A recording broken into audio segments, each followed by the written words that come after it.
pessoal, sejam muito bem-vindos ao nosso PrismaCast. No episódio de hoje, nós vamos bater um papo sobre a NR01 e como ela vem se adaptando para cuidar não só de acidentes físicos, mas também da nossa saúde mental, com agora a inclusão das doenças psicossociais. Para deixar nossa conversa ainda mais rica, a gente trouxe aqui 2 convidados para vocês. Temos a Lohana Menezes, especialista em psicologia organizacional e do trabalho. Ela atua como consultora e instrutora de treinamentos e desenvolvimento de lideranças na Relicário Psicologia e Desenvolvimento Humano. Ela vai trazer para a gente, de forma bem simples e direta, quais são algumas estratégias aí para prevenir essas doenças psicossociais, para prevenir o estresse, a ansiedade e outras questões. Vai trazer também algumas dicas aí para a gente de como dar uma atenção especial aí à saúde mental, o bem-estar do dia a dia. E, além disso, a gente conta também com a presença do Adriano, consultor de implantação ali na Prisma, especialista em saúde e segurança no trabalho. Ele atua nessa área há 26 anos. Então, ele vai conversar com a gente bem sobre a tecnologia e como que ela ajuda as empresas a monitorar e a gerenciar a saúde dos seus colaboradores. Vai trazer algumas soluções aí, né, Adriano, que vão auxiliar o acompanhamento dessas questões psicossociais. Então, prepara o café, relaxe e vem aí com a gente nessa jornada para entender um pouquinho mais como a NR01 vai transformar o nosso ambiente de trabalho. Lohana, conta pra gente, quais são os riscos psicossociais aí que a gente encontra no ambiente de trabalho hoje? Bem, os riscos psicossociais, eles estão, né, presentes em todas as atividades. Inclusive, eu costumo dizer, né, que a gente tinha uma ansiedade enquanto psicólogos que a gente tivesse um pouquinho mais do olhar atento para eles. Porque existiam algumas atividades que já eram mapeadas assim, como, por exemplo, o NR35, o NR33, né, o espaço confinado, o trabalho em altura. Nós já tínhamos a obrigatoriedade das empresas fazerem esse acompanhamento em relação à saúde mental também. Mas a gente até olhava um pouco assustado, assim, por que as outras áreas não têm esse mesmo cuidado, visto que hoje eu não consigo identificar qualquer profissão que você olhe e pense, essa pessoa não está sob um risco psicossocial. O que seria esse risco psicossocial? Algo na atividade dela que coloque ela na iminência de um adoecimento psicológico. Como, por exemplo, o estresse, a sobrecarga de trabalho, né? Uma liderança que às vezes é inassertiva, um assédio que pode acontecer dentro do ambiente de trabalho. Todos esses fatores, que se vocês forem ver são coisas simples que estão na maior parte dos cargos, então eles podem levar ao adoecimento. E aí a gente não fazia ainda esse olhar mais atento para esse tipo de risco. Então a chegada aí, né, desse olhar mais atento para os riscos psicossociais, eles agregam muito e levam a gente para um outro patamar aí em saúde dentro das empresas. E quais seriam esses fatores que contribuem para o aumento? Eu acho que isso sempre existiu, mas a gente tem percebido um aumento nesses últimos tempos, né? Quais seriam esses fatores? Algumas notícias, algumas pesquisas que vieram sendo apresentadas, inclusive o relatório anual do INSS do ano passado, teve um aumento drástico, em torno de 23 mil era a quantidade de afastamentos que tinham por doenças psicológicas, né? Ultrapassando aí uma quantidade de 41 mil no ano de 2024. Então, assim, o governo já vinha fazendo essa cobrança, já constava na NR e foi protelado de alguma forma a entrada em vigor, né, da legislação.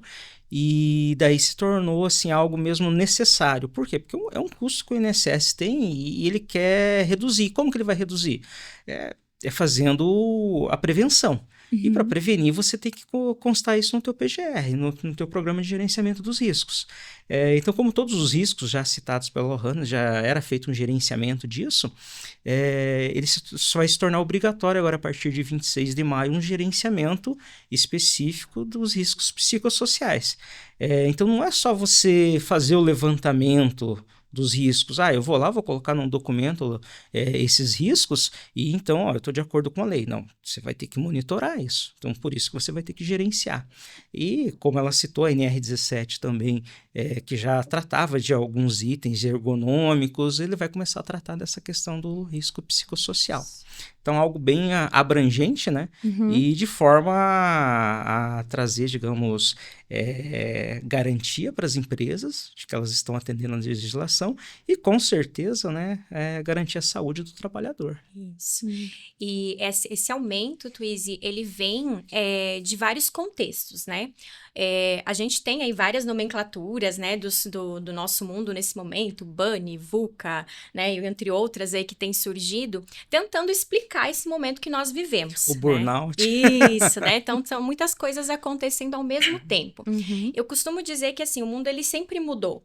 Né? Ele sempre esteve em constante evolução e mudanças. No entanto, na velocidade com que a gente tem percebido nos últimos anos, é muito assustador. Porque a gente perdeu um pouco das certezas, né? Então, a gente gosta de solo firme. Se a gente estivesse sentado no local onde a gente acreditasse que o chão não era firme o suficiente, a gente não estaria tranquilo. Então, nós gostamos de saber onde a gente está pisando. E quando a gente tem muitas mudanças muito rápidas, um pouco a tecnologia traz isso para nós, né? O mundo globalizado, as informações chegam muito rápidas e tudo muda muito também. Então, a gente perde um pouco daquela sensação que a gente tinha de certezas e de solo firme. Também vem o contexto pós-pandemia, né? Então, a pandemia, ela acelerou muito esse adoecimento, digamos assim. Se a gente for olhar um curto espaço de tempo aí, né? 5 anos que a gente teve pessoas indo para casa, tendo que lidar consigo mesmas, né? Esse recolher-se traz uma obrigatoriedade de se encarar. Né? Então, quando o mundo para naquele momento, né, as pessoas vão para casa e elas começam a olhar como é que tá a minha vida, a possibilidade de morrer, né, que muitos passaram, tiveram olhar receio. Interior, né? Isso, então esse olhar interior, ele fez muita gente dar aquele start de o que eu tô fazendo da minha vida, faz sentido o que eu estou fazendo, a minha carreira, o trabalhar, né? Então, a gente teve, inclusive, dentro do contexto clínico, eu percebo muito isso, assim, um aumento de pessoas que vieram para transição de carreira, por exemplo. Eu quero ver se eu estou na carreira correta, será que eu sou feliz fazendo o que eu faço, né? Não quero mais trabalhar das 8 às 18, batendo ponto e ficando, né, preso no trabalho. Então, acendeu muitas questões existenciais, né? Trouxe muitas situações relacionadas ao trabalho, e aí nós temos outras situações também, como, por exemplo, o conflito geracional, né? Então, a gente vai falar, né? sobre as gerações, se estavam relacionadas também. Então, e porque assim, nós temos pela primeira vez, 5 gerações coexistindo dentro de uma empresa, né? Então, a longevidade, a qualidade de vida permitiu isso. Nós temos hoje, então, os baby boomers até a geração alfa chegando aí, né? E aí é um trabalho difícil coordenar tudo isso, porque em teoria é muito fácil, né? Alguém que está há mais tempo, tem sabedoria, tem experiência, já passou por diversas situações, é resiliente. A galera nova chegando com gás, com oxigênio. Mas, na prática, isso ainda é muito conflituoso. Né? Então, a gente tem aí uma série de situações, pandemia, contexto, tecnologia, o mundo acelerado, globalizado, as próprias mídias digitais mudaram muito, né? A nossa forma de nos relacionar com tudo, e os conflitos geracionais. Então, isso é um prato cheio para o que a gente está vendo hoje, que é esse aumento que você citou. Sim. Né? Que é muito expressivo. E se a gente for olhar, isso são os casos notificados. E o detalhe, com a mudança da filosofia em relação ao trabalho, antes eu estava lá batendo cartão, estava na empresa, estava lá todo dia. Hoje, a pandemia trouxe muito a questão do home office. Então, assim, o que é administrativo, que não depende do trabalho braçal, ele pode ser feito de casa. Então, hoje, a geração em si tá buscando esse tipo de trabalho. Eu sou um exemplo, trabalho de casa. Claro. E que levantamento eu consigo fazer? Como é que eu vou fazer o levantamento de um risco dessa atividade? Pensa você ali trabalhando 2, 3 anos dentro de uma sala, sem ninguém em volta. Então, você começa, digamos, a ter uma mentalidade diferente. Então, assim, esse risco, realmente, ele é avaliado de um contexto onde eu vou ter que buscar essa informação porque eu não tenho meu trabalhador aqui do meu lado mais. Então, assim, ele acaba se tornando realmente algo obrigatório, uma necessidade. E como que é feito esse levantamento? Você comentou sobre o levantamento de risco, eu vou já antecipar uma dúvida aqui que apontou. Como é que é feito esse levantamento? Porque se vocês quiserem explicar primeiro como é que a NR01 vai monitorar isso e abordar isso e como é feito esse levantamento? Que realmente o home office eu acho que vai ser um desafio grande. Sim. E um exemplo, tecnologia, falando agora do nosso sistema, agora em abril ele teve uma mudança que incluiu, então, o risco para eu poder fazer o monitoramento dentro do sistema. Então, foi inserido o risco e ali você vai ter que criar, digamos, exames, por exemplo. Que tipo de exame eu vou fazer? Então, quando a gente fala do físico, ou então a gente faz exames específicos de sangue. Então, como que eu vou fazer um exame para entender se o psicológico da pessoa? Aí vai entrar o papel da psicóloga. Eu ia perguntar, vai ter que ter uma psicóloga na empresa agora. Então, ou na empresa, ou então uma psicóloga do trabalho, no prestador de serviço, que vai poder fazer esse levantamento. Então, eu vou ter que trazer esse resultado para dentro da empresa, até para o meu ASO. Então, assim, é um trabalho que vai me trazer um estresse, ele vai me trazer uma sobrecarga, vou ter cobrança. Então, como que eu vou mensurar o problema que eu posso trazer para a empresa em relação a esse trabalho? Através de uma avaliação psicológica. E, claro, no dia a dia, a gente vai ter outras formas de monitorar o ambiente, através de uma pesquisa de clima, através de um feedback. Então, assim, ferramentas vão ter que ser utilizadas para isso. Um exemplo nosso, o Moody's. O Moody's é uma ferramenta de pesquisa de clima. Então, é algo que vai auxiliar, porque eu não vou só gerenciar os riscos, eu vou ter que ter uma ferramenta para fazer esse monitoramento semanal, diário, de alguma forma. Então, eu posso utilizar o Moody's nesse sentido de fazer uma pesquisa de clima. Existe hoje a plataforma do painel de gestão. Então, nós temos ali o feedback no painel de gestão. Então, não tem como eu estar o tempo todo em contato com o meu colaborador nessa questão do home office. Eu posso dar um feedback através da plataforma, onde só ele vai ter acesso a essa informação e o gestor dele. O RH também vai visualizar isso. Então, assim, vou ter que utilizar ferramentas, nisso entra a tecnologia, para poder mensurar esse tipo de situação. Legal. E quais os riscos, Lohana, psicossociais aí que a gente vê na produtividade do funcionário que a gente pode encontrar? O que prejudica o desempenho dele no dia a dia? Sim. Então, a psicologia, ela tem bastante ferramentas, né, que auxiliam nessa detecção. Sim. Então, a gente vai ter, né, falar de testes psicológicos que vão, tem as baterias fatoriais, por exemplo, que vão fazer levantamento de ansiedade, depressão, o próprio burnout, né, que também tem sido muito falado. Os testes de personalidade, para entender um pouquinho, né, cada pessoa, índice de introversão, extroversão, né, como esse sujeito se expõe, né, frente aos seus colegas, o que é motivador para ele nesse ambiente. Então, a gente tem diversas ferramentas, mas o que é importante saber nesse momento? A norma regulamentadora, ela não é clara sobre quais são, né, os profissionais e nem quais são as ferramentas a serem utilizadas. Então, ela deixa muito amplo isso. Então, hoje, por exemplo, não necessariamente precisaria ter um psicólogo dentro da empresa fazendo esse papel. O que, né, claro, vou puxar a sardinha pro meu lado, é uma pena, né, porque é o profissional que estuda para isso e que tem as ferramentas já voltadas para isso. Mas eu entendo também que talvez o que a norma quis fazer é deixar também mais inclusivo isso, né, porque tem outros profissionais da área, o técnico de segurança, o engenheiro de segurança, o médico do trabalho, né, que podem contribuir com isso também. Então, para fazer esse levantamento, eu sempre falo o seguinte, gente, quando uma norma é colocada, gera, né, toda uma movimentação, uma comoção, né, todo mundo fica ansioso, preocupado em como que isso vai acontecer, natural. Mas eu penso que a gente precisa olhar o porquê isso está acontecendo, né? Então, por que está acontecendo? Porque chamou atenção os afastamentos, chamou atenção o quanto está custando, tanto para o Estado, em termos de INSS e tudo mais, quanto para as empresas. Porque a empresa vai ter que substituir o colaborador. Claro. Então, se eu tenho um colaborador ali afastado, ele está com problema de saúde, eu preciso ter alguém para repor ele. Isso. Então, assim, ele me gera o custo do afastamento e me gera o custo da reposição daquele colaborador. E tem um outro fator dentro disso que eu falo que ainda é mais perigoso, que assim, o colaborador que ele adoece e ele vai ser afastado, ele ainda está claro para todos e a gente consegue manejar. Custa, mas eu consigo manejar. Sim. Agora, tem aquelas pessoas que estão adoecidas pessoas não sabem que estão adoecidas, muitas vezes estão com sintomas ainda, e a gente vai chamar de presenteísmo, né? Que é pior que o absenteísmo, que é a pessoa que está lá na atividade laboral todos os dias, que muitas vezes bate o ponto às 8, às 18, mas está de corpo presente, exatamente. E às vezes não está produzindo, ou está produzindo de maneira insuficiente, gerando retrabalho, né? Fazendo muitas situações que às vezes são, que oneram muito para a empresa. Sim. Então, se esse é o motivo, o que eu penso? Vamos fazer de uma forma, então, que traga benefícios para minha empresa? Porque eu costumo dizer que psicólogo não é bom de conta, né? Nós não somos bons em exatas.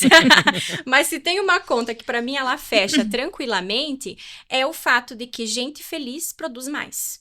Gente saudável produz mais. Então, fica bom para todo mundo, né?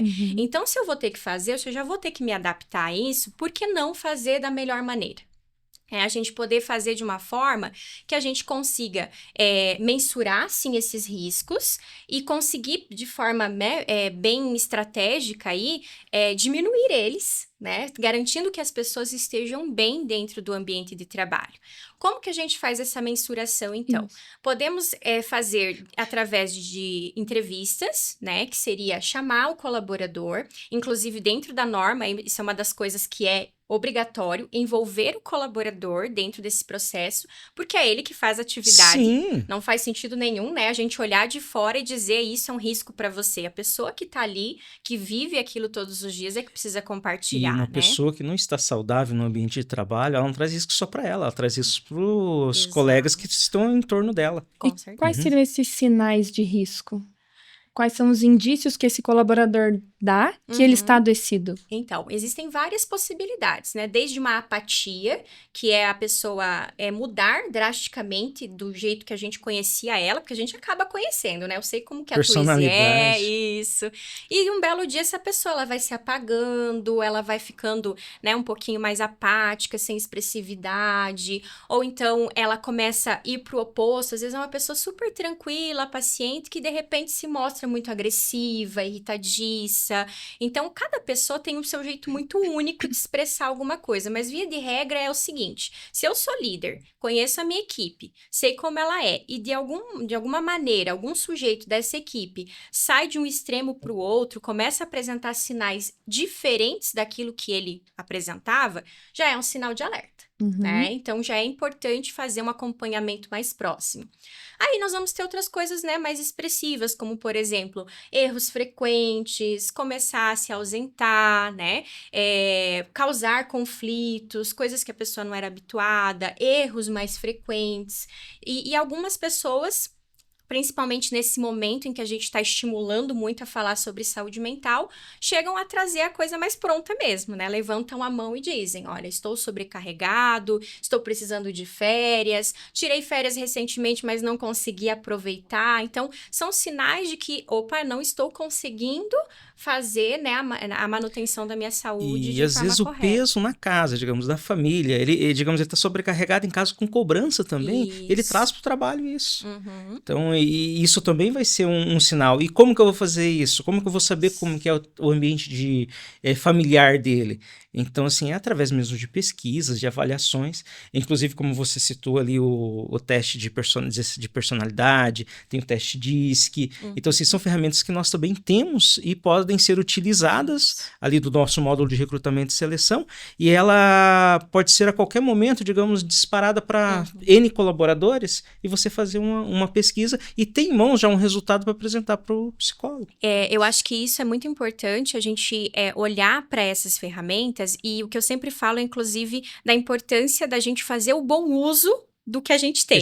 Né? Então, dentro disso, dentro do mapeamento, a gente conversar com o colaborador, fazer uma entrevista, fazer um acompanhamento, né? A observação também é algo que é recomendado, né? A gente sentar, observar ou acompanhar o colaborador lá na atividade dele, e não tem nada mais rico, assim. Acho que uma das coisas que eu mais aprendi dentro da psicologia foi sair do ar-condicionado da minha mesinha, colocar a botinha e ir lá onde o colaborador tá. No túnel que ele tá trabalhando, lá na grua que ele tá operando, no caminhão que ele tá conduzindo, né? Então, seja onde ele estiver, a gente precisa estar junto para entender quais são esses riscos, né? Questão humana, né? Isso. Eu como eu fui muito tempo gerente de RH, nesse meu período aí, 16 anos, eu ficava muito no chão de fábrica.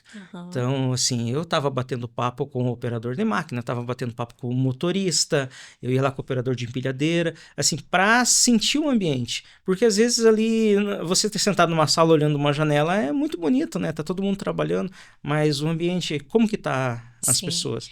E é pretencioso, né, da nossa parte, Sim. muitas vezes a gente achar que entende uma realidade que a gente não vive. Sim. Inclusive, uma das coisas que eu mais, né, aprendi nesse tempo é que, mesmo indo lá, acompanhando, tocando o mesmo solo que ele, passando um dia com ele, ainda assim é muito pouco, né? É só um recorte de uma vida toda que ele leva que é muito diferente.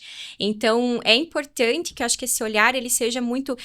fazer uso da tecnologia como uma grande aliada, né? E isso ganha muito tempo para nós, porque vamos pensar que a gente está falando aqui para empresas de todos os portes. Sim, sim. Então, desde a empresa pequena, que tem condições de muitas vezes conhecer cada colaborador, a grandes empresas que não vão ter a possibilidade nem braço para fazer tudo isso. Então, a tecnologia ela vem como uma aliada grande para que esses dados eles possam chegar, serem tratados, e aí entra o fator humano, que a gente, né, conseguindo utilizar as duas coisas, a gente tem grandes resultados. Mensurar o que você levantou ali de informações e tomar uma decisão do que você vai fazer para resolver aquela questão. A própria questão da pesquisa que você mencionava, né? Eu acho ela incrível, porque assim, quando a gente consegue, de tempos em tempos, fazer uma mensuração de como que tá o clima, e a gente percebe, né, consegue detectar coisas e trabalhar na prevenção, a gente consegue sair na frente de muitas empresas que às vezes vão tratar o problema, e nós conseguimos chegar na prevenção. Mas como que isso precisa acontecer no dia a dia? Eu preciso criar um ambiente seguro para que isso aconteça. Se eu lanço uma pesquisa, né, porque isso que muitas empresas vão fazer hoje em dia. Vamos pegar lá, então eu tenho que fazer um questionário. Eu vou mostrar pro fiscal que deve aqui, não, eu fiz o questionário, eu tenho tudo respondido. Checklist prontinho. Tá prontinho, mas o que você fez para resolver o que você levantou aí? E até se eu fiz para resolver, com que cultura eu fiz, né? Porque assim, eu coloco... Lembram das caixinhas de sugestões, né? Foi febre uma época nas empresas. Vamos colocar a caixinha de sugestões lá no meio da fábrica. Ninguém colocava sugestão, porque tinha receio, ou se colocava, via que aquilo não era tratado, então que diferença faz? Né? Então, a gente entender que é uma cultura que precisa ser instalada. Né? A gente precisa trabalhar a cabeça desde a alta gestão, né, dos líderes, para que a gente comece a produzir saúde mental de uma maneira efetiva, né? E aí estendo a saúde como um todo, e eu sempre brinco, né, que assim, a empresa é humanizada ou ela tem processos humanizados? Porque uma empresa humanizada, a cultura dela está instalada. Processos humanos, a gente coloca ali, mas de vez em quando escapa, a gente sai da curva, porque não é natural, não é da essência, né? Então, a gente tem que naturalizar isso também, a saúde mental, a saúde como um todo, dentro da cultura da empresa. E o que poderia ser mudado na cultura da empresa? Vamos pensando de forma prática, assim, já pensando em medidas, em plano de ação para a gente começar a trabalhar com isso. O que a gente poderia começar mudando dentro da empresa hoje? Quem tá vendo, a gente que está aqui conversando, o que eu vou chegar no meu escritório e vou começar a mudar? Além dessa pesquisa inicial, mas quais ações que a gente pode implementar no dia a dia? Legal. Eu costumo dizer que quando você quer ter uma empresa sólida e sustentável, a primeira coisa que a gente precisa aprender a fazer é ter coragem de olhar ela tal qual ela é. Assim como é o autoconhecimento, né? Se eu quero mudar enquanto pessoa, eu tenho que ter coragem de olhar no espelho e falar, então eu sou assim. E aí eu posso mudar. Então, a primeira coisa é a gestão, a autogestão, ou a pessoa que tem o poder de tomada de decisão, chegar na empresa e olhar e falar, eu quero enxergar a minha empresa tal qual ela é. Né? Então, eu quero ver o tamanho desse monstrinho aí. Temos assédio, temos longas jornadas de trabalho, temos sobrecarga. O que é que está acontecendo aqui dentro? Eu quero enxergar de verdade para depois eu tratar isso. Então, esse é o passo, assim, que eu diria que 50% do trabalho ele está feito. Quando a gestão, ela tá comprada com essa consciência de quem eu sou de verdade. Porque, assim, a empresa, ela busca resultado. Só que o resultado, ele não pode ser o principal. É claro, nenhuma empresa, ela hoje funciona sem ter resultado. Mas vamos falar aí da questão do assédio. O assédio, ele pode vir de baixo como de cima, Claro. independente da situação. Mas o assediador, ele traz resultados. Uhum. Então, assim, a empresa ela tem que ter uma forma de tomar decisões e atitudes em cima daquilo que está trazendo problema. De repente, ele traz resultado, mas ele está deixando que outras 3 ou 4 pessoas deixem de dar resultados. E não é sustentável, Não né? é sustentável. Porque aqui, o resultado ele chega agora. Mas às custas de um adoecimento que a longo prazo vai me trazer problemas. Sim. Vai me trazer uma trabalhista, vai me trazer um colaborador. Vai te onerar de todas as então, formas. não é bacana, né? Então, por isso que eu falo da importância do gestor pensar hoje em uma gestão sustentável. E essa gestão sustentável passa por essa autoconsciência. Então, o que nós queremos hoje? O que nós queremos trabalhar dentro da nossa empresa? Como nós queremos fazer esse movimento para que a gente tenha uma empresa saudável?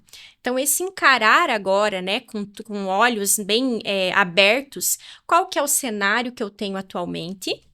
Como que a minha empresa está, e aí até eu brinco sempre assim, que não importa o tamanho do monstrinho, né?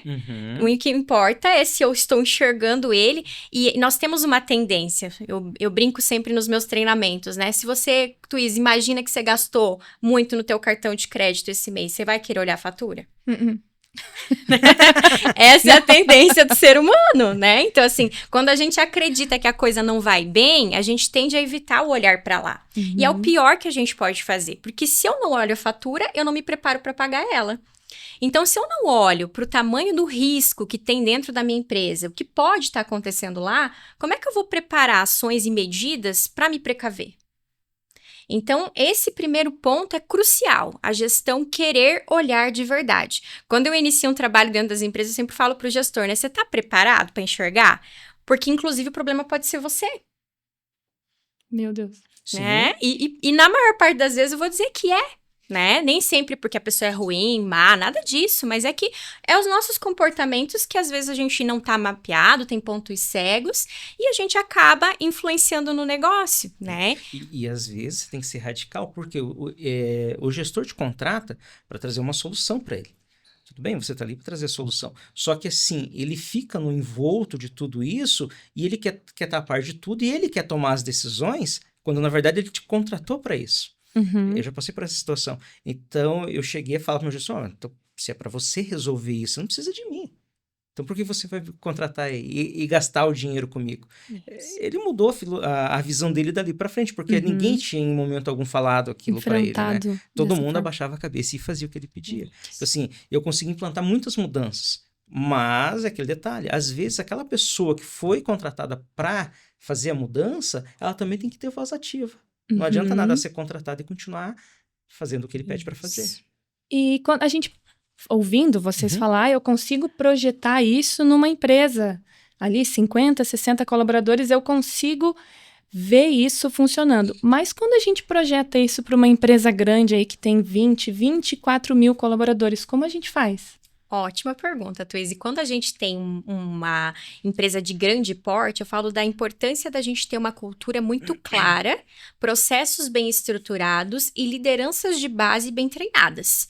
Porque a gente não vai ter um CEO, né, um presidente, o dono da empresa transitando por todos os setores. E como é que eu garanto que o que está aqui em cima chega até a última, né, pessoa lá na ponta? Então, é através de uma cultura sólida, bem desenhada e vivida, né? Eu brinco da questão dos quadrinhos da missão, visão e valores. Toda vez que eu chego numa empresa, numa clínica, num consultório, qualquer ambiente que eu vá, eu dou uma olhadinha, né, lá no que tá escrito, e aí eu comparo com o que eu vivo no dia a dia.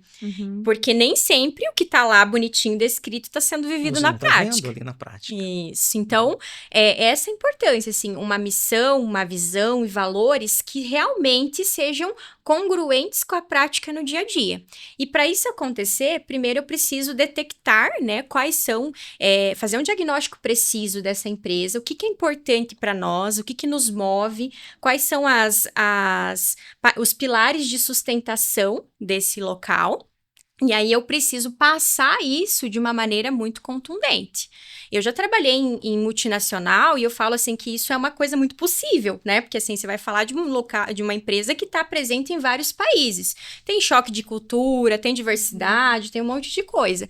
Mas quando isso é bem trabalhado, de uma forma bem robusta, e quando eu falo trabalhada, né, na prática, como que é?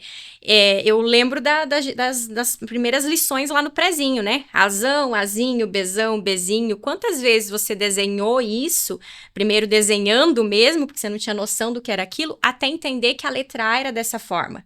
E depois foi para B e assim por diante. Então, é por repetição. São trabalhos muito, muito robustos feitos no dia a dia para dizer, viva isso, seja isso, faça isso. Então, a gente precisa treinar o colaborador, treinar lideranças, passar essa informação para frente e garantir que ela aconteça. E você se torna dependente da tua equipe numa empresa de um porte tão grande assim. Então, nesse momento ali que entram as tecnologias. Eu, como empresa desse tamanho, o que eu vou fazer? Eu não tenho noção, como a Lohana disse, eu não tenho como estar ali presente em tudo. E daí, nesse momento, a gente tem os levantamentos do sistema, você vai ver onde tem mais afastamentos. Para isso, você tem um sistema que te traz esses relatórios, te traz essas informações. Ele traz indicadores. Eu disparo para os líderes das minhas equipes todas essas informações. Então, assim, ele consegue ter uma noção, e eu, como RH, consigo ter uma noção disso também. E daí, é claro, vai entrar aí a questão do teste de segurança, que vai estar ali no dia a dia para verificar essas situações. Então, eu vou buscar passar para ele a informação e dizer, olha, preciso que faça um levantamento para saber o que está ocorrendo. É aí que ele vai colocar em prática o PGR, né? E utilizar a tecnologia a favor dele. Então, eu consigo, teoricamente, dentro desse processo, criar medidas pontuais por área, questionários, formulários e plano de ação para cada uma dessas áreas, caso ele tenha algum dado ali que chame a atenção. O próprio médico interno, quando ele vai fazer um atendimento, no módulo de medicina, você consegue vincular um atendimento, um questionário. Então, você pode ter N questionários, onde você pode fazer um levantamento no próprio atendimento. Às vezes, a pessoa está ali com um problema de saúde não relacionado à questão psicológica, mas, através dos questionamentos, você vai ver se isso não está tendo uma influência psicológica que vai trazer aquele problema para a pessoa. Então, assim, você pode estar a todo momento monitorando essa situação, desde a admissão do colaborador, do processo dele de um exame periódico e até o dia a dia dele através das pesquisas. Trazendo um exemplo prático, conectando a isso, por exemplo, digamos que a gente pega um indicador básico, né, que é a rotatividade. Se eu percebo que existe uma rotatividade alta em determinado setor, opa, alerta que alguma coisa não vai bem lá. Então, eu posso fazer um olhar mais minucioso, o técnico de segurança, né? O próprio RH pode se debruçar em cima disso para tentar entender o que é isso, né? É a atividade em si, que ela é muito complexa, muito difícil. É o líder que às vezes não está cooperando, que é um líder muito difícil, o assediador.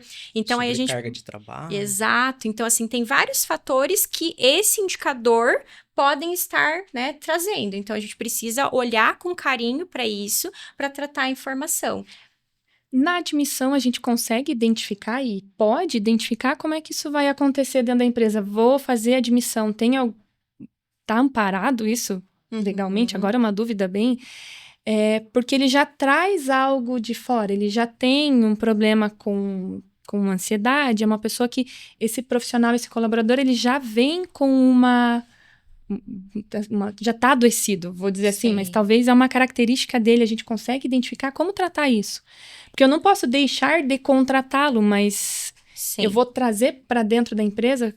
A gente não pode fazer discriminação, né, nesse sentido. Então, eu não posso discriminar uma pessoa, deixar de contratar porque ela tem um fator. Porque é diferente, né? Por exemplo, se eu tenho uma comorbidade física que me impede de uma atividade...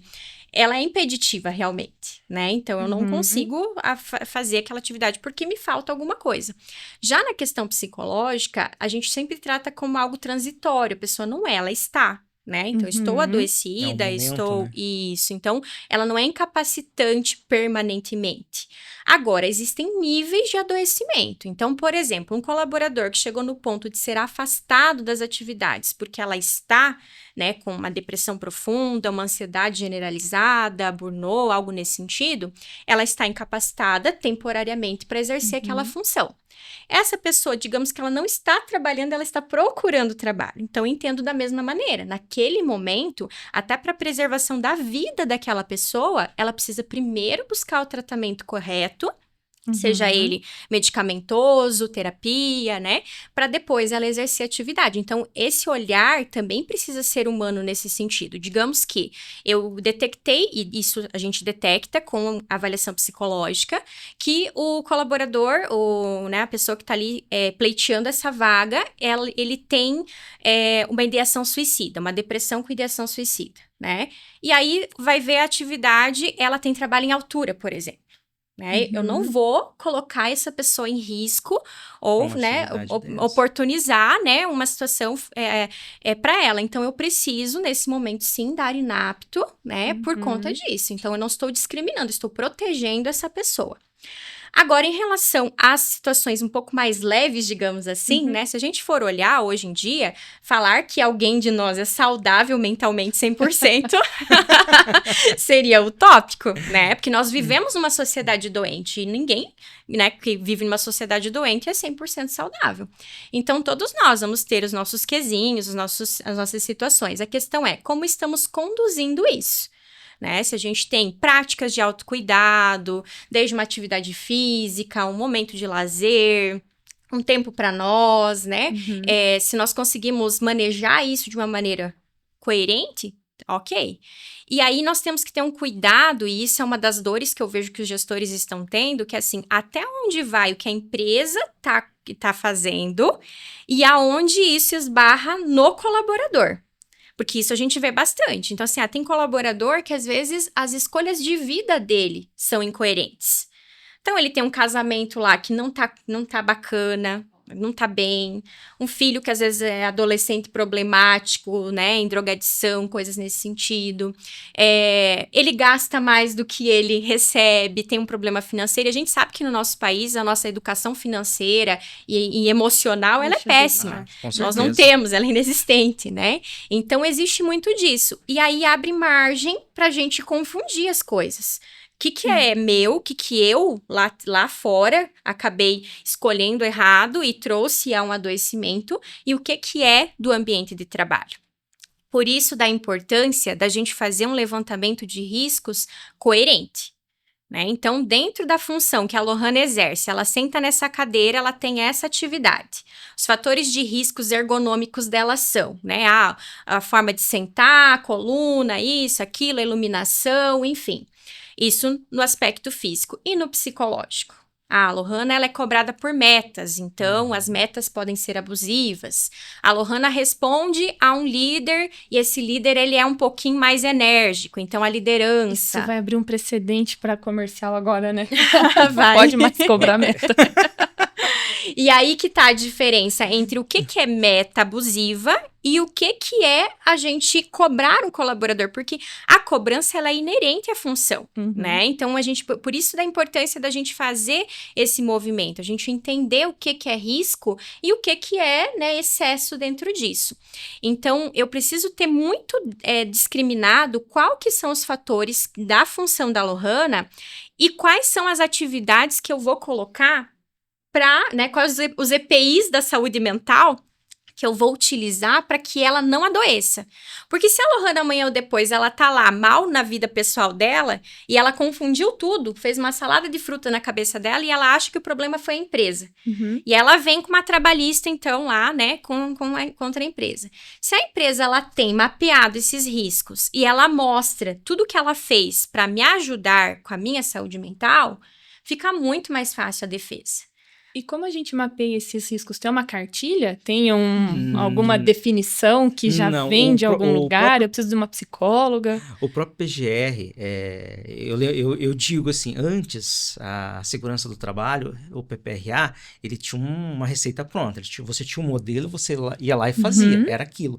Com o PGR, não. Cada empresa ela tem que achar uma forma de gerenciar os riscos dela, porque cada empresa tem as suas particularidades. E vai ter a mesma situação do risco psicológico. Vão ter as particularidades da empresa que vão influenciar nesse risco. Então, como a gente fala que é inerente da atividade, vamos pegar ali o posto de quem atua com implantação, com consultoria. Então, assim, eu tenho que fazer o sistema funcionar. O que vai me cobrar? É o momento ali que eu estou tentando botar o sistema para funcionar e ele não funciona. Então, assim, é um problema, de repente, de software, é um problema, de repente, de infraestrutura do cliente. Então, assim, vão ter N fatores que vão me causar um estresse.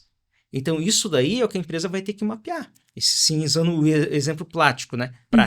A questão mesmo eu não posso pegar os fatores externos e trazer como um risco para a atividade. E sim, a atividade em si do que eu executo, o que ela traz de risco para mim. Talvez uma atividade que ela não vai trazer risco nenhum psicológico na minha visão. Só que um erro que acontece ali vai gerar N situações que vão me causar estresse, vão me causar gastrite, e tudo isso através do psicológico.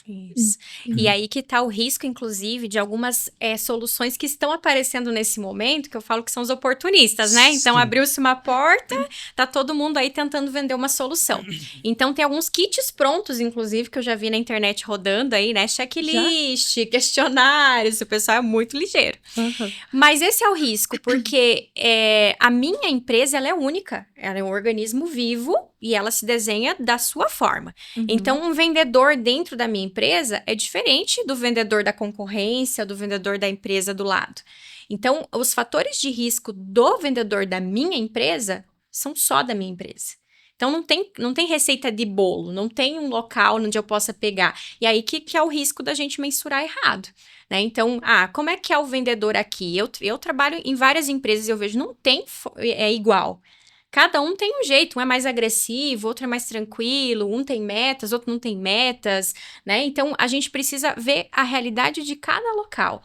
E aí entra o que a gente falava do questionário, a gente conversar com o colaborador, envolver ele, porque ele que senta nessa cadeira, a observação, né, o acompanhamento, o próprio descritivo de cargo, a cultura da empresa. Então, eu entendo que isso, para ser bem feito hoje, ele precisa ser feito a várias mãos. Entraria o departamento pessoal nesse momento, então, para avaliar junto com as lideranças. A gestão, né? Se a empresa tem médico do trabalho, se ela tem técnico de segurança, se ela tem psicólogo, o líder da área, o colaborador que senta nessa posição, né? Então, a gente precisa, primeiro, sensibilizar eles da importância desse trabalho, do que são os riscos, e fazer esse trabalho bem robusto mesmo para detectar. E aí, cabe, inclusive, acredito eu, né, nesse tempo de adaptação, alguns ajustes. Pode ser que a gente perceba que ao longo do tempo, esquecemos de mensurar isso aqui. E aí, cabe reajuste lá, colocar de novo no PGR, né? Organizar tudo certinho. Então, revisar, né? Exato. Então, assim, o ideal é a cada 2 anos você revisar o teu PGR. Mas nada te implica de repente, num ambiente você vê que não deu certo, num período menor de 5 meses, 6 meses, falar e fazer uma revisão. Isso. Um outro ponto que pode ajudar nessa detecção é olhar histórico, né? Se a empresa tem um bom histórico, ela pode observar isso. As pessoas que passaram aqui, entrevista de desligamento, né? Quais foram as causas que as pessoas que estavam nessa posição pediram demissão? Era porque a cobrança era muito grande, desgastante, sobrecarga. Já tem um fator de risco aqui que foi já deixado por colaboradores que ocuparam esse posto anteriormente. São indicadores sólidos, porque nada mais, né, sólido do que alguém que ocupou esse cargo e saiu dali por conta disso. Ou seja, fator de risco gritante, né? Entendi. Bacana. E como é que as empresas se preparam, então? Aí vamos pensar que a gente já passou por todas essas etapas, já fizemos aí formulários, questionários, feedbacks. Como é que a empresa vai se preparar tendo isso em mãos, essas respostas todas? Treinamento, um acompanhamento, você direciona esse colaborador para um profissional mais específico? O que ele faz depois que está com todos esses dados aí na mão? Assim como os fatores, eles são diversos, as soluções também vão de acordo com o que a gente detectar, mas muitas delas são o que você citou. Então, a gente pode tanto, e esse eu acho que é a primeira etapa, ter um ambiente seguro. Então, a própria NR, ela traz a importância da gente ter um canal de denúncia, por exemplo. E esse canal de denúncia não ser algo que está corrompido, né? Então, eu não posso ter a insegurança de fazer uma denúncia e depois alguém saber disso, ou eu ser onerada por conta da denúncia que eu fiz. Então, esse canal de denúncia ser sólido e a gente ter uma cultura que comporte isso. Então, estimular desde o feedback, essa prática de feedback, ela ser natural e ser tranquila, onde a gente de fato sente para ter conversas de desenvolvimento e a gente escute o outro lado também. Mas vai ter que ter um preparo aí para os gestores, né? Com certeza. Porque, assim, o meu feedback, ele tem que ser algo que eu não vou trazer um dano para o meu colaborador. E muitas vezes o feedback, ele só vem no momento ruim. Ele só vem ali no problema e o gestor chega em cima do colaborador dele, causando um dano. Normalmente é psicológico, por causa de uma cobrança. Então, assim, a gente tem que preparar o gestor para, no momento do feedback, mesmo que seja um feedback ruim, que ele tenha, digamos, palavras adequadas para passar a situação. Eu até brinco, eu tinha um dos meus primeiros gestores, ele, quando te chamava para chamar a atenção, ele era tão polido nas palavras dele que você saía sorrindo da chamada de atenção. Agradecia ainda. O primeiro treinamento é com a liderança, sim, então. Sim. É com o gestor do colaborador. Os gestores, eles vão precisar ser preparados tanto na questão do feedback, quanto nessa consciência de que a minha posição me coloca num local onde eu posso adoecer o outro. Então, lógico que o liderado também pode adoecer, um colaborador, quem nunca teve um colega que, né, deixou você ali chateado, eu era a nuvenzinha negra que chegava aí no dia a dia. Mas passar no corredor. O líder, ele tem um pouquinho mais nesse sentido de força pelo cargo que ocupa, porque a liderança exerce poder. E o liderado sabe disso. Então, o líder, ele tem a possibilidade de demitir, de contratar, de promover. Então, ele tem mais poder em cima do liderado. Então, o poder que ele tem de adoecimento também pode ser maior. Sim. E aí, a gente tem que sensibilizar o líder para isso, sensibilizar para o feedback, com certeza. Eu gosto muito de trabalhar nas duas frentes. Preparar o líder para dar o feedback e preparar o liderado para receber. E assim, porque na nossa cultura isso não é normal. A gente entende tudo muito como pessoal. A Twizy fala da minha fala, Lohana, você poderia ter sido mais direta no podcast. E ao invés de eu entender isso como um feedback desse momento, já leva pro coração. A Twizy não gosta de mim. A Twizy não me aprova, né? Então a gente faz isso com frequência, até por conta do quanto culturalmente a gente é caloroso, né? Nós somos muito calorosos. E isso na comunicação é um problema, porque a gente leva pro coração.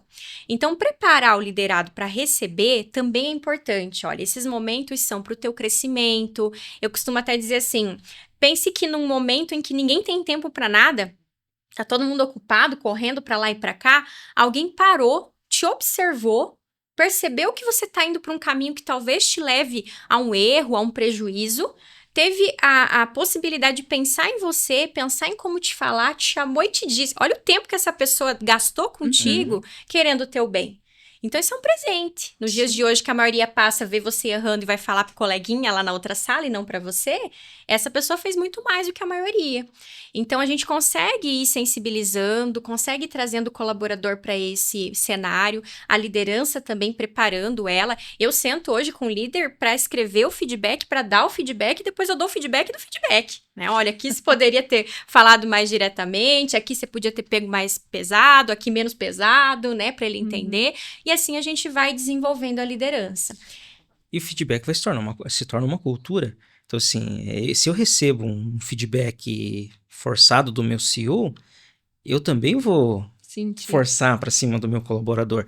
Então, assim, e a mesma coisa, o colaborador, se ele digamos, recebe um feedback de forma inadequada, ele vai soltar isso para os colegas dele, ele vai acabar, digamos, culpando alguém pelos problemas dele. Uhum. Então, assim, o preparo ele tem que ser geral. Então, não adianta, digamos, realmente só preparar o líder.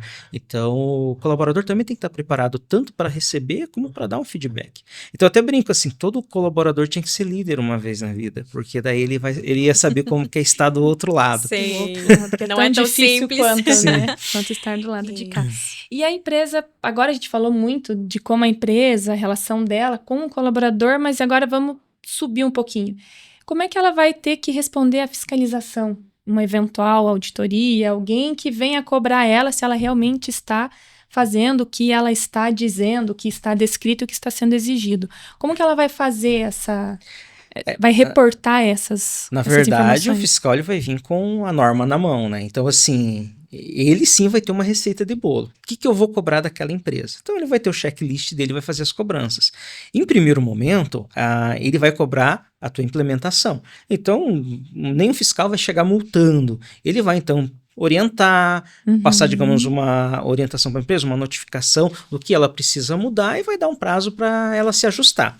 Caso, é claro, ela não cumpra com os requisitos que ele fez a análise ali. E é isso que ele vai buscar. Ele vai ver se eu tenho, digamos, o levantamento dos meus riscos, né? Então, se eu fiz a identificação disso no meu PGR, se eu já criei um gerenciamento para aquele risco, então, assim, sistêmico, você tem como trazer todas as informações em tempo real para o fiscal. Então, ele vai verificar se você tem um gerenciamento dos riscos ocupacionais e se você tem isso gerenciado, o que você está fazendo, já que você identificou os riscos que você tem, o que você vai estar fazendo para mensurar e resolver aquela questão.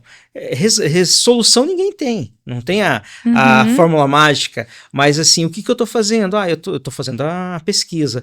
Ele vai analisar, será que a pesquisa é o ideal? Então eles vão fazer essas análises em cima da atividade de cada empresa. E se tiver uma denúncia que não for tratada? Aí sim, aí ele vai notificar e cobrar, daí vai gerar as multas, né? Daí vai onerar. Então, assim, prevenir é a melhor forma de você fugir da oneração. Isso. E aí o que eu tenho orientado, inclusive, os nossos clientes é documentar, embasar muito bem as ações que às vezes já são feitas e que a gente não fazia essa documentação. Por exemplo, se eu dou uma palestra de saúde mental no Janeiro Branco, ela por si só não vai resolver o problema, tá bem longe disso. Mas eu tô começando a falar sobre isso, eu tô instigando a minha equipe, as minhas lideranças e os meus colaboradores a mostrar que a gente se importa com isso, que nós temos esse olhar voltado. Então, uma lista de presença documentada, quem foi treinado nisso, o que foi abordado, qual foi o profissional que conduziu isso, né? Se eu tenho um colaborador que eu detectei, né, um sintoma um pouco mais claro de adoecimento psicológico, qual foi a tratativa dada pela empresa? Aí entra a questão da parte de medicina. Eu fiz um encaminhamento, eu procurei encaminhar ele para uma solução, então assim, os processos vão ser analisados. Qual é o histórico da empresa? O fiscal vai procurar primeiro isso, eu envio todos os afastamentos para o E-Social, ele vai olhar o histórico da empresa ali, nossa, pela quantidade de empregados, essa empresa tem muito afastamento, é nessa empresa que ele vai primeiro. Isso. Então, a importância de estarmos resguardados nesse sentido de fazer ações robustas realmente. Então, que aí pega um pouquinho do que eu falava antes do gestor querer olhar de fato o que está acontecendo. Porque se eu sempre colocar a culpa no outro, né? Ele deixou de fazer, o outro isso, o outro aquilo, eu nunca vou tratar as coisas tal qual elas são, né? Então, eu preciso identificar, tá tendo um nível grande de afastamento? O que está acontecendo aqui dentro? Que ações eu preciso tomar? Então, eu identifiquei que está tendo denúncias de assédio. Esse canal que a gente comentou pode oportunizar, né, a gente detectar isso. Então, tô tendo muitas questões de assédio. Opa, é o momento de usar da psicoeducação. O que é assédio? Será que o meu time de lideranças sabe? Tem muitas coisas que se a gente vai tratar hoje, né? Se a gente for olhar, até filmes, novelas, quando a gente vê as antigas, a gente olha e fala, nossa, isso era falado, isso era feito dessa forma. Então, sim, nós passamos por um processo de atualização aí, de mais clareza e mais consciência do que é certo e o que é errado nos últimos anos. Só que isso ainda está muito enraizado, todos nós fazemos. A gente aprendeu errado muita coisa. Então, não é uma questão, assim, de punir, de, nossa, olha como a Lohana olha como fulano é. Não, é uma questão realmente de orientar, de identificar. Até a gente teve uma situação recentemente com um cliente nosso que, durante uma das palestras, a gente utilizou um termo que a pessoa que estava, falou, me deu um feedback muito, muito tranquilo, assim, chegou no final e falou, olha, esse termo é pejorativo e ele traz para a questão racial. Nossa, desculpa, não sabia, né? Não tinha essa consciência de que esse termo era dessa forma. O que a gente acabou fazendo, que inclusive tá dentro do processo dessa empresa, que ela já tá documentando. A gente fez um vocabulário de expressões que utilizávamos e por que elas são racistas ou por que elas são danosas e sugestões de palavras que podem ser utilizadas no lugar. Né? Então, essa é uma forma de mobilizar, de conscientizar, de dar educação realmente e a gente começar a fazer mudanças dentro da empresa também. Então, tudo que a gente detecta, né? Eu olho para o meu time de lideranças e a minha empresa é grande e eu só tenho homens na liderança. Opa! Será que não tem um sinal de alerta aí que talvez a gente não esteja... será que nenhuma mulher até hoje teve competência para chegar? Ou será que a gente... né? Ou a gente não olhou com critério, né? Não olhou com esse olhar para eles. Então, esse olhar que eu falo de coragem, que às vezes a gente vai encontrar coisas que, opa, que vergonha disso. Eu não via que eu fazia isso, não percebia que a minha empresa estava fazendo isso, mas que vai ser importante se a gente quiser, de fato, resolver o problema. Não pode ter medo de mudança. Né? Isso. Então, assim, porque o que mais cria empecilhos e problemas é, digamos, a mentalidade de que por que eu vou mudar? E, é claro, a lei chegou, então, assim, eu vou ter que passar por mudanças. Então, eu tenho que rever os meus conceitos e ver o que eu tenho que mudar. E aí, a tecnologia, ela entra com tudo, então, aqui para ajudar a organizar isso. Sim. O que a gente teria disponível hoje, assim, que facilitaria para as empresas essa organização, esse mapeamento, pesquisa, e eu não sei se guardar essas listas de presença, se poderiam ser listas digitais, talvez, não poderiam. Se a gente for falar, digamos, em sistema hoje que nós oferecemos, falamos em treinamento, nós temos um módulo treinamento, então, assim, a gente tem que ter equipes capacitadas, então, montar turmas, fazer treinamentos periódicos, criar a possibilidade, então, dessas pessoas, então, buscar esse conhecimento. A gente está falando de saúde, o módulo medicina, então, tem todo o processo onde eu faço o atendimento do colaborador, seja ele um atendimento periódico, como um atendimento assistencial, porque a empresa também pode fazer o atendimento assistencial.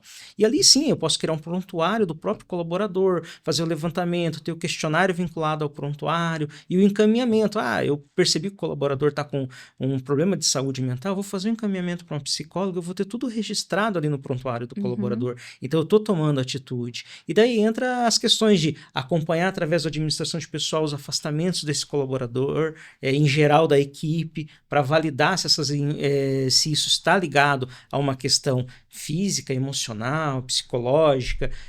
Isso tudo eu vou ter os atestados ali, vou ter o histórico, vou ter o CID, então eu tenho como fazer esse acompanhamento nos meus históricos. E é claro, partindo daí a gente tem a plataforma, a gente tem o feedback que eu posso dar para o meu gestor retornar esse feedback para mim, então de uma forma clara, isso fica tudo registrado na plataforma, é uma ferramenta que eu vou ter disponível, eu vou ter o Moods, que é um sistema de pesquisa, onde eu vou criar ali os meus questionários e a cada determinado tempo eu disparo os pulsos para os colaboradores e eles vão com perguntas aleatórias. Em cima dessas respostas, a gente vai ter as informações a serem levantadas. Então, assim, do início da admissão do colaborador até o desligamento dele, a gente tem todas essas situações ali. Nós temos a própria pesquisa de avaliação de experiência, a plataforma me dá essa possibilidade. Na experiência eu posso colocar questionamentos relacionados a essa questão de assédio, para eu poder então também fazer uma mensuração ali dos novos colaboradores, o que eles estão sentindo do ambiente de trabalho,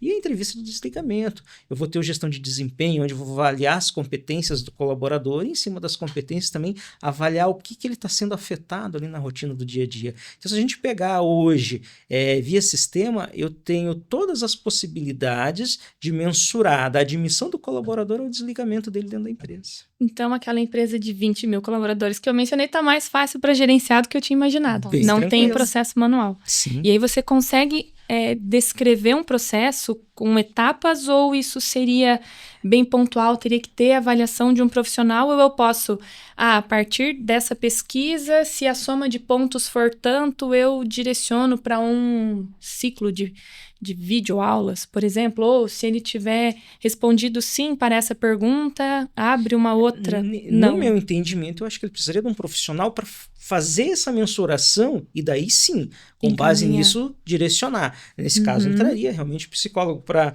mensurar. Não, isso aqui depende do atendimento, isso aqui não, dá para tratar de outra forma. Foge do humanizado, né? Isso, acho que nesse caso a gente tem a oportunidade de linkar o humano com né, a tecnologia e fazer um trabalho muito, muito robusto, né? E eu vejo que dentro disso, para o RH, é fundamental ter como aliado a tecnologia, porque a demanda só cresce. Só cresce. Antes nós éramos muito burocráticos, tínhamos lá atrás, né, mais a folha, o cálculo, que ainda permanece, ainda temos, mas também mais sistematizado. É a base ainda de tudo, né? Isso, mas cada vez mais o fator humano, ele ocupa tempo. Né? As relações, a gestão de conflito, né? Todos esses critérios, eles demandam tempo. Então, quanto mais a gente utilizar a tecnologia a nosso favor, principalmente para as coisas que não são necessárias, mais sobra tempo para o que é necessário. Com certeza. Que é esse ponto de fazer as análises corretas, encaminhar, olhar no olho do colaborador, mostrar que estamos, né, nos importando, fazer as tratativas necessárias. Mas para isso, eu preciso ter um sistema robusto me amparando. Senão eu viro um RH tarefeiro, um psicólogo tarefeiro dentro da empresa, correndo para lá e para cá, que não vai conseguir dar, né, as tratativas corretas. Bacana. Legal, a gente acho que já está chegando ao fim, eu não sei se de repente eu esqueci de perguntar alguma coisa para vocês, algum item, algum dado importante dessa nossa conversa da NR01 que foi esquecido de mencionar, que vocês queiram complementar, acho que agora seria o momento para nós fecharmos aí. Considerações finais, Considerações finais. Considerações finais. Eu acredito que conseguimos abranger bastante, né, o que é da normativa. Penso que é importante frisar mais uma vez a importância da gente fazer isso de uma maneira coerente, né, aproveitar a oportunidade realmente, já que vamos ter que fazer de uma forma que traga resultados para a empresa e se valer aí das tecnologias, dos recursos, dos profissionais adequados para que a tua empresa saia na frente. Porque eu vejo que hoje saúde mental é um diferencial, inclusive, principalmente falando nas novas gerações, que consideram isso na hora da contratação. Então, mais do que salário, mais do que carreira, eles também consideram a possibilidade de estar num ambiente que proporcione saúde mental. Eles querem se sentir bem onde eles trabalham, né? Isso mesmo. E você, Adriano, fechou também? Pra mim, fechou. Foi bem tranquilo. Então, é assim, a gente chega ao final aí do nosso primeiro episódio do PrismaCast. Eu agradeço imensamente a presença de vocês, Lohana, tua disponibilidade de estar aqui hoje. Sei que a sua agenda é bem corrida, bem atarefada. Ao Adriano também estava com a semana lotada, acho que estava de folga, inclusive, esses dias, né, Adriano? Tive umas folguinhas aí de aniversário. Veio para cá para conversar com a gente. Então, eu espero que essas informações, essas dicas, esse nosso bate-papo aí tenha proporcionado uma visão e tenha realmente demonstrado a importância que a NR01 tem agora nesse momento, e é um momento de transição. Acho que é importante a gente já começar corretamente, né? Já começar dentro de um processo adequado aí. Muito obrigada a todos, então, por nos acompanhar aí nessa jornada, e fiquem ligados até o nosso próximo PrismaCast. Obrigada. Um abraço. Um abraço, obrigada.